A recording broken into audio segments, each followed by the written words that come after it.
নীলফামারীর ডিমলার ছোটখাতা কালিম মাদ্রাসার গভর্নিং বডির নির্বাচন ঘিরে বিতর্ক সৃষ্টি হয়েছে।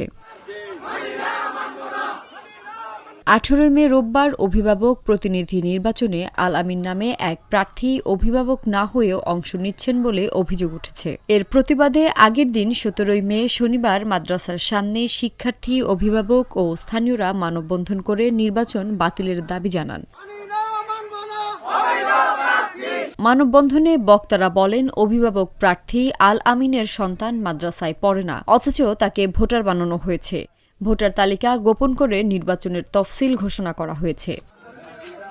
ছোটখাতা কামিল মাস্টার মাদ্রাসার যে ম্যানেজিং গভর্নিং বডির যে নির্বাচন, এখানে হচ্ছে আলামিন ভুয়া। আলামিনের কোনো সন্তান এই মাদ্রাসায় পড়ে না।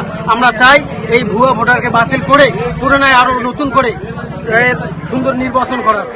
আলামিন সে ওনার কোনো বাচ্চা নাই, ওনার উনি ভোটার, তার বাচ্চার কোনো রেজিস্টার খাতায় নাই, ভর্তি খাতায় নাই এবং হাজিরা খাতাও নাই। তার বাচ্চা কোনোদিনও এই মাদ্রাসায় প্রবেশ করে নাই। ভুয়া। হ্যাঁ, পরে আমি আবার জানতে পারি অফিসে যে এখানে নাকি অফিস থেকে এটা করা হয়েছে। যে ভোটার ভুয়া, তার অপসারণ চাই এবং স্বচ্ছতার মধ্যে ভোটার তালিকাপূর্বক নির্বাচন চাই। আমরা এই ভুয়া ভোটার সাথে নির্বাচন করতেছি না এবং যাতে স্বচ্ছতা আসে এই আশাবাদ ব্যক্ত করে আপনাদের কাছে আমরা এটা একটা সুরাহা চাই। তবে অভিযোগ অস্বীকার করে আল আমিন বলেন, অভিভাবক না হলে ভোটার তালিকায় তার নাম আসলো কিভাবে? অবশ্য অভিযোগের সত্যতা স্বীকার করে মাদ্রাসার সুপার বলেন, তার অজান্তে মাদ্রাসার অফিস সহকারী আসাদুজ্জামান আল আমিনকে ভোটার তালিকায় অন্তর্ভুক্ত করেছে। তার সন্তানরা এই মাদ্রাসার শিক্ষার্থী নয়। এটা আমি জানতে পারছি যখন যেদিন মনোনয়নপত্র নেয়, তখন সংশোধনের আর কোনো সুযোগ ছিল না।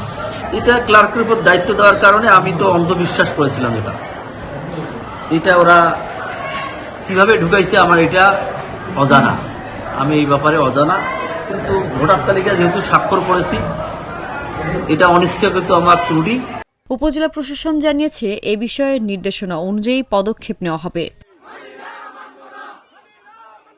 এ বিষয়ে জানতে একাধিকবার যোগাযোগের চেষ্টা করেও মুঠোফোনে সাড়া দেননি নির্বাচন পরিচালনা কমিটির রিটার্নিং অফিসার ও উপজেলা একাডেমিক সুপারভাইজার আমির বোরহান।